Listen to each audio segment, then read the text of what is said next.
Mi situación era la siguiente: el USB no aparecía como disco, y no todo estaba perdido porque al menos el administrador de discos sí me lo reconocía.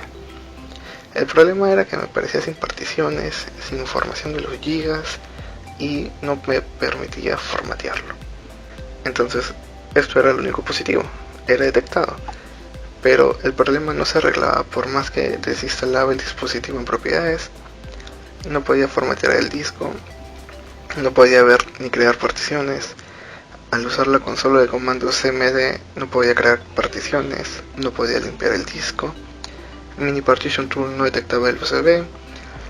No se podía recuperar la imagen VHD del USB porque en realidad ningún programa me detectaba el USB, por más que estaba conectado.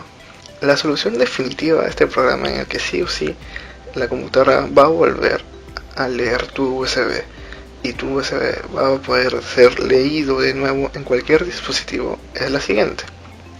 Abrimos el navegador y nos dirigimos a usbd.ru. Nos aseguramos de tener nuestro adblocker funcionando sí o sí. Vamos a la barra de búsqueda que está a la derecha y colocamos Chip Genius.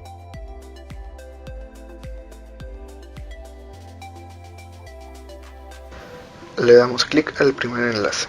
Bajamos hasta encontrar la última versión del programa. Descargamos y extraemos el contenido usando la contraseña que aparece en la misma página.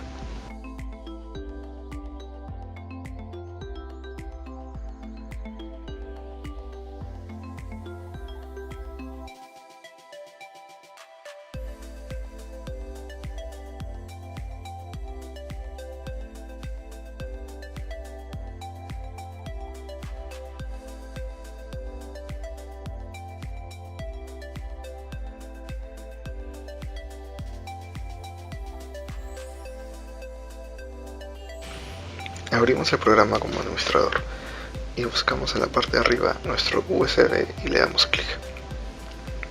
En la parte de abajo buscamos el manufacturador y volvemos al navegador. Subimos y le damos clic a la tercera pestaña. Te debe aparecer una página como esta. Aquí vas a buscar el nombre de tu manufacturador. Si es que no tienes suerte como yo, puedes buscar el controller vendor y le das clic. En esta nueva página buscas tu número de controlador, que está justo debajo del controller vendor, y le das clic a la aplicación MP.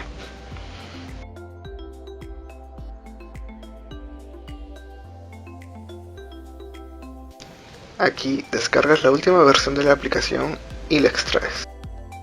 En la nueva carpeta ejecutas el programa y te aparecerá esto. Aquí también te debe aparecer tu USB dañado y algún tipo de error o en rojo.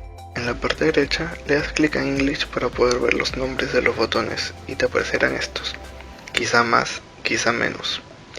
En mi caso, una vez que he visto qué botón es cuál, debo volver a ponerlo en chino y hacer clic en Settings, porque si no el programa se me cierra.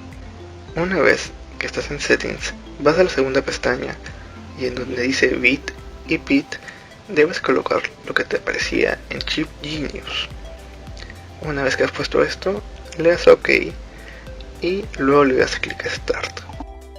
Este proceso en un USB de 8 GB me tomó 38 minutos, así que te recomiendo que no te desesperes, pues va a depender del tamaño del disco y también si es un USB 2.0, 3.0, 3.1. Esa es la importancia de descargar siempre la última versión de los programas, puesto que las últimas versiones de los programas van a tener los últimos modelos de USBs y así podrías arreglar el tuyo.